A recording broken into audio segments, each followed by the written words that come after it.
Hey everybody, welcome to Drive Thru Review 343. Today we're going to talk about the Golden Ages.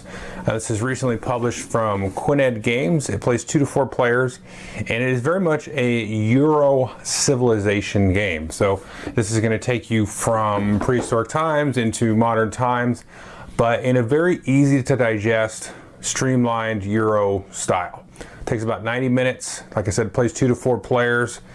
Let's jump into how it works, and then of course I'll give you my thoughts. Now if you've watched my previous 2 videos, you know this is the third in a little mini series I'm doing on brand new civilization style games. This one is very much a 4X style game, but as I said, it's also a very streamlined Euro style game. And one quick component mention here, you can see that the artwork is done by Alexandre Rocher, and he did the artwork for Troyes and Tournai as well as some other games. So as we take a look at the player board here, you can see the art is very minimalist, very stark, but it's also very functional, and I frankly love how it looks. Here we can see the main board, and you've got a sort of a central continent that you start off with, and you've got some outlying islands. The first thing players are going to be doing is drawing these sort of angular continent tiles, attaching them to the board, kind of following Carcassonne rules where sea must meet sea and land must meet land, and then placing their capital city along with their 3 workers on the board. So if we were playing a 3-player game, this is how it might look at setup.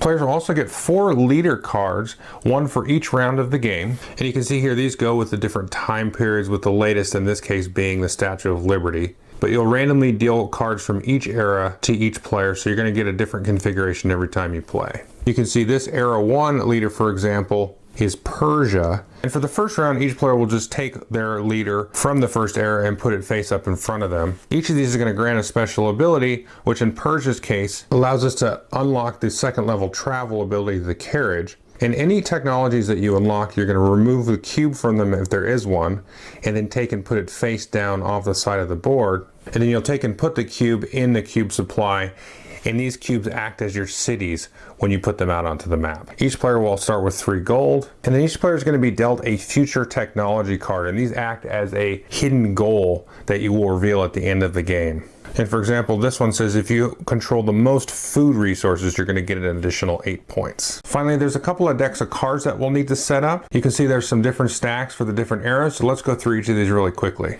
First, we're going to lay out 5 History's Judgment cards, and these are going to be the only 5 that we use throughout the game. I'll explain these in a little bit more detail later, but these are going to kind of change up end of round scoring bonuses based on how these are dealt out and how players might choose them at the end of the round.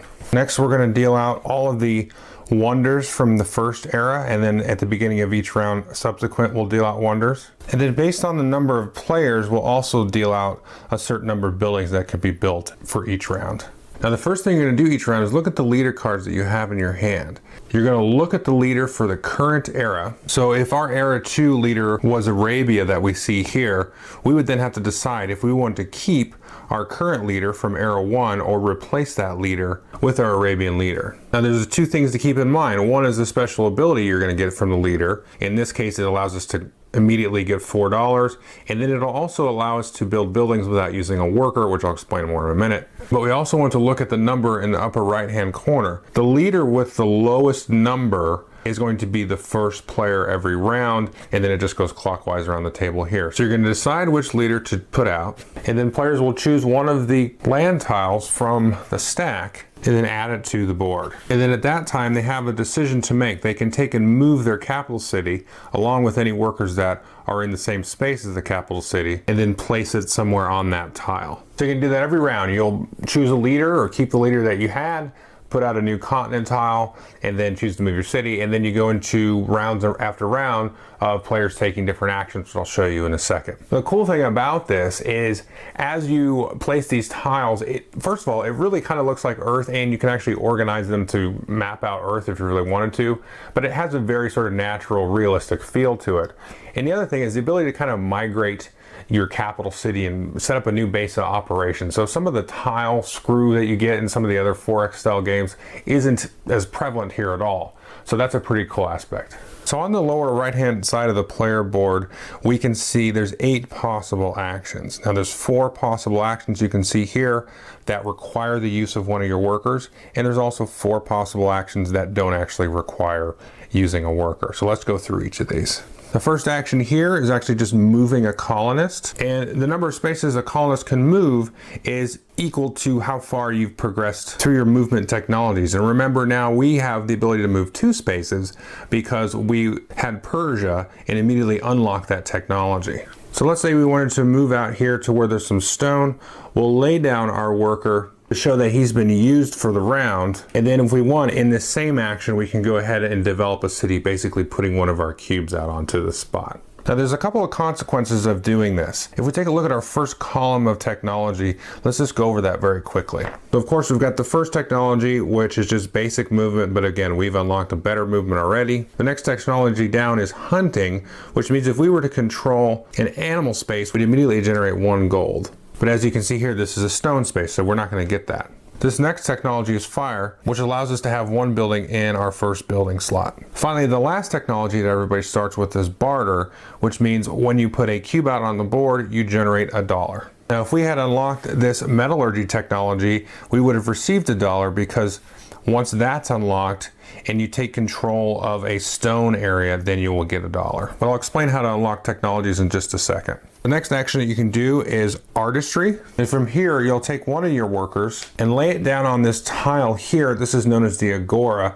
This is off the side of the board, and you'll take actions here, basically removing your worker from the map, and then they'll return to your capital city for the next round. But as you can see, this is very simple action to just go here and score 3 victory points. The next action here also requires the use of the Agora. You'll take a worker, put the worker on the Agora, and then you can choose one of the face-up buildings from the current era and place it in one of your available building slots. And this building here, for example, will allow us to acquire a technology for $2 less than we normally would. This next action is the soldier action, and this happens when one player moves one of his workers into a tile where his opponent is. Now you can move a worker into a tile that just has a city, but if you want to found a city of your own, you've got to remove that city and basically attack that opponent. So how does this work? Now when you move into a space that has another opponent's worker there, that worker is going to get sent back to their capital city. Now if they have a city there, you can move in and just hang out and basically take control of any resources that are in there to generate money. Remember I showed you how if you move into a hunting space or an ore space, you can get money. Kind of peacefully coexist temporarily. But if you want to put a city down there, you've got to kick their city out and basically go to war with them. Now you can only attack 4 times in the game. You can see on the player boards here, there's a 3, 5, 8, and 12. And that's the amount of money you have to pay increasingly throughout the game. So the first attack, you're going to need to pay $3. And then you're going to go and grab one of these glory tokens face down and put it there. You'll take a look at it, see how many victory points it's going to be worth at the end of the game, and then put it face down here to mark that you've used your first attack. The next action you can do is to buy a wonder. And again, this doesn't cost a worker, but you can see it costs a varying amount of gold depending on which leader you currently have active. So this Colossus here will normally cost 3 gold, but if you have the Phoenicia civilization, it will cost you 2. And these wonders have a variety of effects. This one, for example, will give you 2 victory points for each cube on the map, and then you can later activate it for 1 victory point per cube. Which takes us to our next action. You can activate 1 building or 1 wonder for your action. And you can activate each of these once per round.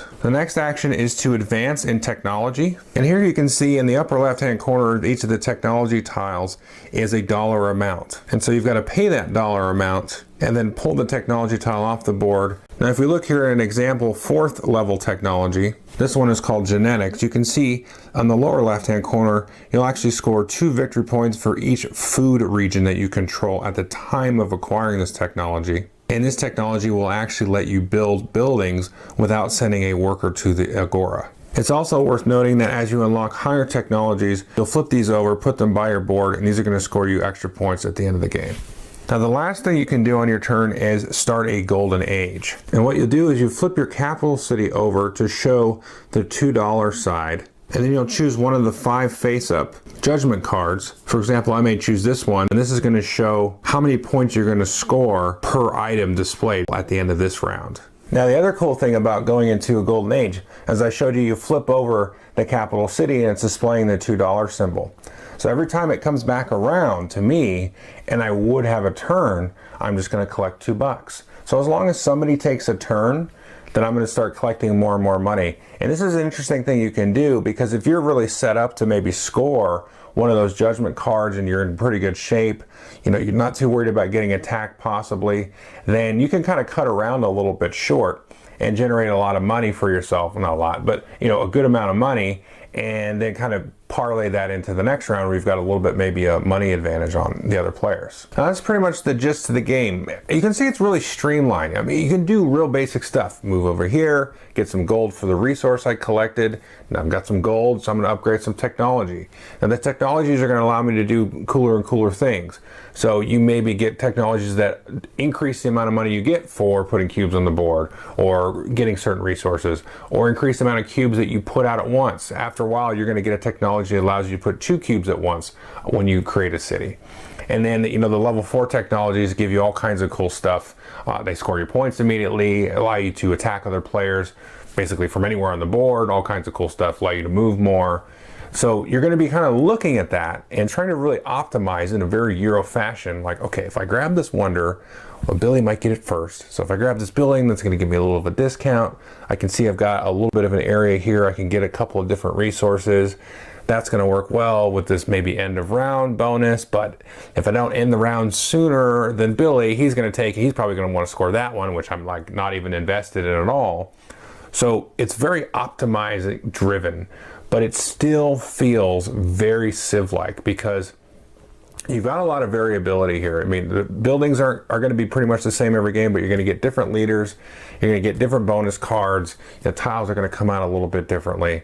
And so you can really kind of play and have fun with this technology tree, but it's a very simple technology tree. There's not really a lot to digest. I mean, if you take, a behemoth of a Civ game, Clash of Cultures, and it's like, you're just, after several plays, you're like, oh my God, which technology do I do? This is very simple, streamlined. You can get into it, but it feels thematic. You can see the movement increase.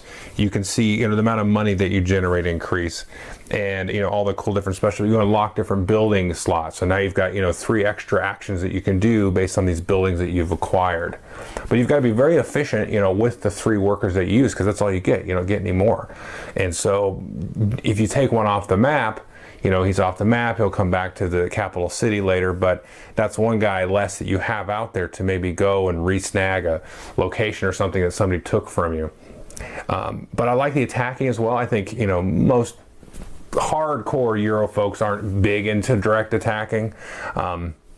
This isn't so bad because you only get to do it 4 times and it's increasingly more expensive. Not that you're not going to be able to afford it at the end of the game, because by the end of the game you're generating a lot of money anyway. But you get very precise attacks and you've got to make them count because you're really limited just by the number of actions that you can do. And it's not like you're destroying them. You're just like, I take control of this area. It's a very basic area control thing where you're controlling like a majority of food or diamonds or whatever. But yeah, I think this is great. To me, it's something that people have looked for and tried to achieve. I kind of explained this a little bit in my Historia review a couple of reviews ago, where you want like that 90-minute Civ game, very easy to digest, feels Civ-like. I mean, to me, that's a very nebulous thing, feels Civ-like. But this is very much a 4X game. You got a little bit of exploration. The game kind of does the exploring for you because you have to draw a tile and you can just relocate. But you're still exploring. The landmass is still growing. You've got the exploitation of the different resources on the board that'll generate you money based on the technologies that you've done. And of course, you've got the expand and you have the exterminate, sort of. But it's not exterminate. It's just kind of like, a little fisticuffs. Nobody's dying here. So you've got that. You've got the thematic flair of the different leaders or civilization cards. I keep calling them leaders. The buildings and wonders. So it really invests you that way, and it takes you through the whole sweep of history, which is nice as well. There's been some Euro civs out there. I mean, you have your basic civilization game, which is like its own genre, kind of just that one game. And then you've had some more, I call them Ameritrashy, the Sid Meier's from Fantasy Flight games, and Clash of Cultures, which is my favorite. And then you have your real heavy Euros, like your Through the Ages and Nations. But we haven't had a really good light, medium, well, let's call it medium Euro civ. I mean, there was Tempest, which was a Martin Wallace one, which is somehow infamous, but it's really not a very good game. With that one, you got to play with at least 5 players. This one, I would say you want to play with 3 or 4. I've played it with 2, it was good. Like, it worked, you know, but like, and I think I was more excited about it when I first played it with 2, and then now I'm like, yeah, I'll just play it with 3 or 4. At Civ games, you have to have at least 3, or just play with the max count, whatever game you're playing, because it never feels like Civilization style to me unless you've really bulked out and played at the maximum player count. Because how can you have a civilization there's only 2 civilizations? Like, that's not how stuff works. So anyway, so you've had those other style of games, but everybody's always kind of wanted that, like, hey, I'd like to do like a Civ game. I feel like the epic sweep and a little bit of a narrative, big arc over the, you know, the course of the game, but not have it take 6 hours, or, you know. Even Clash of Cultures actually comes in pretty good at about 3 hours, even with 4 players, once you play it a few times. So that one's, you know, in a way is also pretty close too, but this is going to fit your more Euro style, you know, idea here. So I think this one, to me, is the de facto one right now. You know, there's not really any other good 90-minute. Now, Historia kind of knocks in that door. I do like this one, I think, a little bit better, but it's a tough call. This one's got the 4X elements where Historia doesn't really have it. Historia is a little bit drier, and but it may have some more replayability. I don't know about that, because this one you can still mix it up with the different leaders and everything. But Historia, there's a little bit to play with that technology matrix. But I think there's something kind of off-putting about that technology matrix in Historia versus this one here. This one's a little bit lighter than Historia, frankly, and it's a little bit more forgiving. So I think this is going to be a little bit more accessible to more crowds. That would be my assumption. But in terms of like other Civ games that, you know, of that Euro very streamlined idea, I didn't care for Nations. I know like 90% of the planet does, but that one didn't feel very Civ-like to me, and there were some issues I had with that one with the war mechanic and everything. Well, this is a very easygoing war mechanic as well. And then, like I said in the Historia review, you know, you've got games like Seven Wonders with, you know, it's got a Civ feel. Okay, enough of that. So thanks for watching, and definitely you got to get this game if you like Civ games, because like it just delivers that package in that small period, and you feel like you've gone through it, you know. Or if you want to sit down and feel a little bit more detail and grit, then you go for your Clash of Cultures or something else. But anyway, this is a good one. Thanks.